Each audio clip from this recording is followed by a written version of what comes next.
Hi everybody and welcome back again. Sorry for the delay in chapter 7, but I had a good reason. I was meeting my newest nephew. Last week I read chapter 6 of my novel Living Nightmare, which is the first book in the Other Side of Gifted series. In that chapter, Tobin watched Ange meet her uncle for the first time and found him slightly standoffish in comparison to the very energetic Ange. In chapter 7, we'll see a little bit more of their relationship.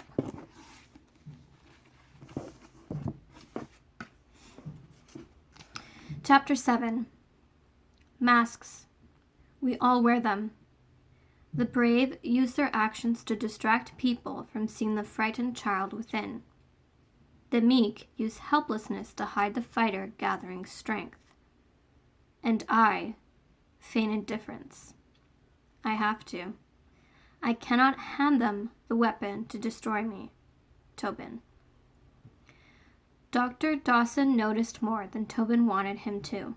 Usually, he took his time before hitting her with an emotional bullet, but not today. Today, he went straight to the subject she wanted to avoid. You don't like Mr. Barton, do you? At her arched brow, he added, I saw you in the hallway. Tobin crossed her legs. I don't know him. He seemed fine. Oh? He crossed his arms, staring at her from above the frame of his glasses. A dark stain splattered the left side of his shirt. His tie did its best to hide it. Tobin tilted her head, eyes narrowing on the spot. Coffee? Tobin! Her gaze met his. You don't sound sure. She jiggled her foot. Does it matter? He's not my uncle. He's your friend's, though. So? She lifted her chin. I have no opinion. I doubt that. Everyone judges. We can't help it. We see someone and immediately judge them for how they speak or dress. It's human nature. Tobin rolled her eyes. Fine. He's very formal. That's it. He didn't believe her. In fact, she was positive his words were slightly sarcastic. She was impressed. You can do better than that, he added. Could she? Yes. Did she want to share her thoughts with Dr. Dawson? No. They stared at each other. Minutes slipped by. She broke the silence first, wanting the conversation to end. He didn't seem sincere. How so? His eyes. She stared at her hands. The way he looked at Ange. He didn't hug her back either. Maybe he was nervous. She shrugged. Maybe. You don't think that's it, though, do you? Tobin met his gaze. Like I said, I don't know him. They fell silent again. Dr. Dawson checked something in her folder. Did seeing them together make you think of your parents? Why would it? Her heart thumped in her chest. The moment Mr. Barton learned about Ange, he wanted to meet her. Help her. It must hurt, seeing someone care for a stranger, making an effort to know them when your parents rarely make time for you. My parents love me, she forced the words out of her clenched teeth. They come when they can. They have important careers. People depend on them. Tobin was 19, not a child. She didn't need her parents to hold her hand. Not that they ever did. She was raised to be independent. She was fine. Dr. Dawson gentled his tone. And you don't. Need them? I can take care of myself. Maybe. But perhaps having people to depend on, to share your secrets with, could help calm the nightmares. He'd like it to be that simple, she thought. It wasn't. Besides, no one wanted to hear about her nightmares. Who would? Even Dr. Dawson couldn't hide his horror when they talked about her dream journal entries. He wasn't done. I believe your violent dreams are the result of keeping separate from everyone, of trying to control everything. Tobin blinked at him. I see people getting hurt because I don't depend on people. Our minds are strange, he said. Some claim we try to work through our problems when we sleep. I can't help but wonder if your nightmares are a form of this. You have a fear of losing control. In your dreams, the fear manifests itself into someone cowering to another. What you believe might happen should you ask for help. I think once you accept you can't control everything, the nightmares will stop. Tobin snorted. That easy? Dr. Dawson smiled, but it was weak. Nothing's easy, he said. You know that. I'm not saying the process won't be emotionally draining, but I feel it'll be a turning point. When to send you on the path toward healing. Emotionally draining, like the nightmares weren't already? Tobin shook her head and bit her lip. Control. That was his theory. She had control issues. Where was her control over the nightmares? If she had a choice, she wouldn't see innocent people being beaten. She wouldn't feel fists hitting, knives slicing, or words shattering souls. She rubbed her chest. The nightmares had her heart in their hands, squeezing so tight it stole the air from her lungs. Dr. Dawson watched her. He wanted a promise from her. To hand pieces of her heart to others. She wanted to leave. I'll try. He studied her. A glance at the watch on his wrist and a nod later, he said, Good. That's all I can ask. Stupid outing. Tobin felt betrayed. Dr. Dawson was supposed to be on her side. She stared at the dresser in her room, wishing it would vanish. Nerves curled in her stomach with no intention of leaving. She took a deep breath, then yanked the top drawer open. She knew what was inside despite having not opened the drawer in years. 2 sets of clothing from her life before Mandeville Institute. The outfit she had worn when she arrived, black pants with a lime and yellow striped shirt, and some clothes her parents had brought on their first visit, jogging pants and a baggy shirt. They had stayed in the drawer collecting moth holes since she'd put them there. Patients could keep clothes in their room in case of an outing, or to wear when family visited, a sort of treat. Tobin had gone on a handful of outings in her 6 years, but not by choice, and she didn't care what she looked like. The Mandeville uniforms simplified her morning routine. She liked not having to worry about what to wear, and simply put on what they gave her. Now she regretted her lack of fashion awareness. It was the doctor's fault. Ange's. She didn't want to go anywhere. She glared at the clothes. Size was too small, and slammed the drawer shut with enough force to make the dresser shake. Stupid clothes. Stupid doctor. Why did she have to go? Travis Barton meant nothing to her. Tobin spun on her heels with a grunt and crossed to her bed, where she flopped on her back legs dangling. Maybe she could pretend to be sick. She was toying with the idea when Ange raced inside. At the sight of Tobin, she came to a comical stop. She frowned. You're not dressed. She was. Tobin sat up. Ange looked odd, not like herself. Tobin didn't like it. Ange's hair was done in a low ponytail, pulled over one shoulder, and she wore a matching gray skirt and vest paired with a pink blouse. Ange's slippers had been replaced by shiny black, 2-inch heeled dress shoes. What are you wearing? Ange ignored Tobin's question.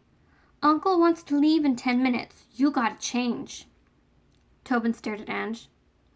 Come, slow snail. She watched Ange go to her dresser and open the top drawer. Oh dear, these won't fit. Oh no, Uncle won't be happy about this. She sent an agonized glance to Tobin. Good. No clothes meant she stayed. I wonder. Ange paused, hand resting on her chin. She rubbed an invisible beard. With a girlish giggle, she told Tobin not to worry and sped out of the room. Crap. Hope was doused like a flame in a hurricane.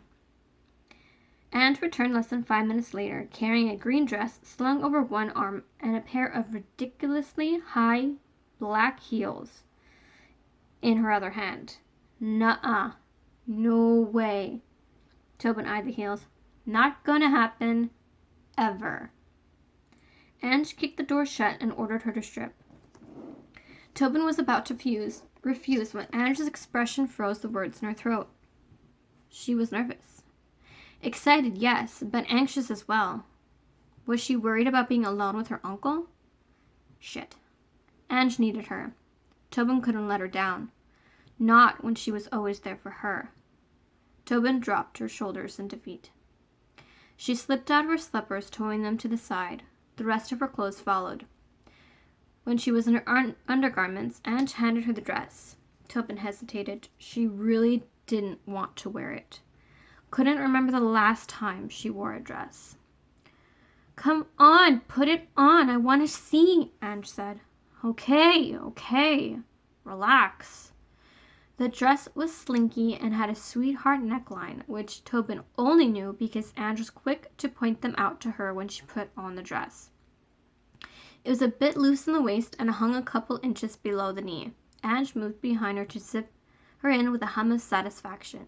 Next came the heels. Ange held them out to Tobin. You don't have shoes with no heels? Uncle said ladies wear heels.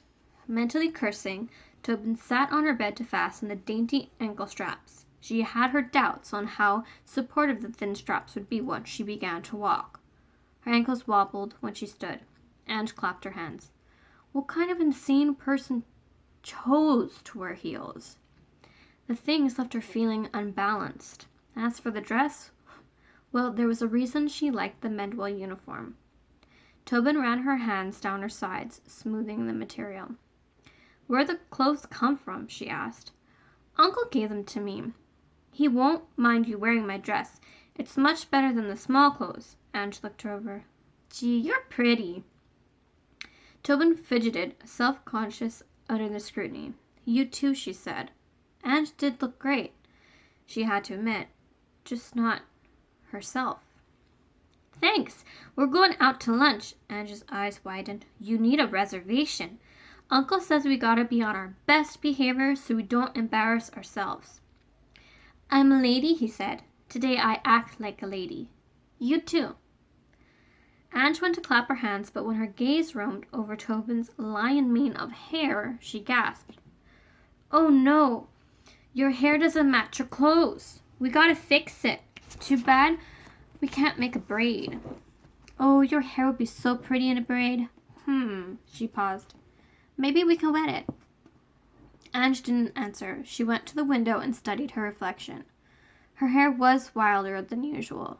The loose curls sprung out around her face, creating more volume than she actually had. She watched Ange pacing behind her. She loathed outings for this very reason, the importance placed on appearance. Who cared what they looked like? It shouldn't matter if her hair was a mess. Hair and clothes didn't define a person. Actions did.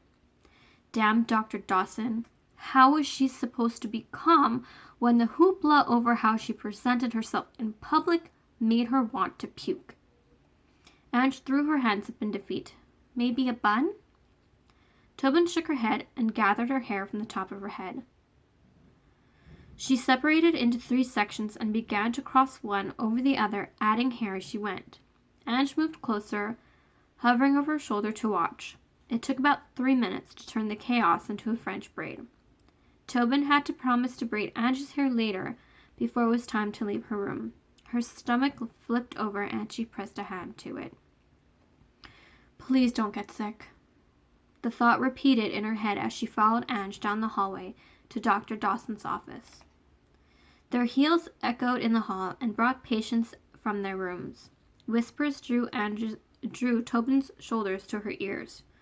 Her gaze dropped to the floor. If she didn't see them, maybe they wouldn't see her. Her feet looked small in her heels, not to mention unsteady. She moved slowly, hoping her ankles wouldn't bend and give out on her.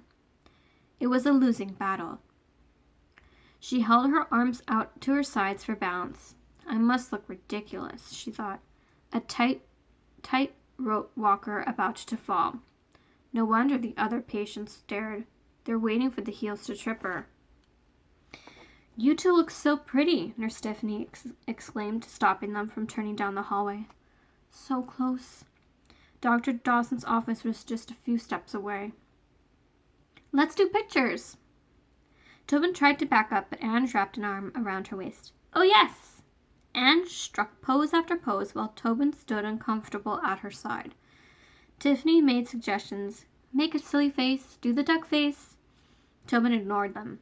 At most, she gave a fake smile, thinking the nurse's phone would find a new home in the closest trash can if she pushed too hard. It wasn't exactly against the rules, but Tiffany had to be careful what she did with the pictures. No posting on social media or sharing with people outside of Mendwell. She was allowed to get them printed if patients or parents/guardians asked for copies. Tobin never would, of course, and her parents weren't the type to keep mementos.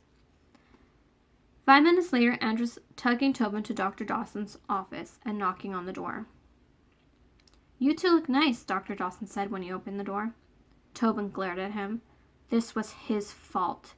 The clothes, the outing, everything. He had jumped at the invitation for Tobin to attend the lunch date with Ange and Mr. Barton, accepting on her behalf, to help her socialize. He wasn't satisfied with her common room attempts, so he was handing her over to the hungry vultures outside Mendwell. We're pretty, Ange's statement had the doctor chuckling. He exited the office and closed the door behind him. Come on, he said. Your uncle's waiting for you. He led them to the nurse's break room. Travis Barton walked out the moment they got to the door. The mysterious uncle scanned their clothes. Shoulders back, ladies. No slouching, he said. Ange obeyed instantly, but Tobin failed to move quickly enough for him. He gripped her shoulders, forcing them back. Hey, Tobin winced. She tried to move, but he wouldn't let her go. Good posture is important. Women should have straight backs. Shoulders smooth. Don't slouch like an old lady. And keep that chin up. Tobin stepped away from him the moment he let her go. She rubbed her shoulders and frowned at him. Who did he think he was? Are we good to go? Mr. Barton asked the doctor. All set. Tobin's parents gave the okay, and you've signed the necessary forms. Just have them back before 4. Good. Tobin saw movement behind the doctor. A solemnly dressed woman in her early 50s was headed towards them. Her brown hair was pulled up into a tight bun. The woman's hazel eyes landed on Ange, went to Tobin, then settled on Mr. Barton. Her voice rasped when she spoke. Ready? About, Mr. Barton gestured toward the woman. Ladies, I'd like you to meet Madame Lacombe. She'll be Ange's primary caregiver.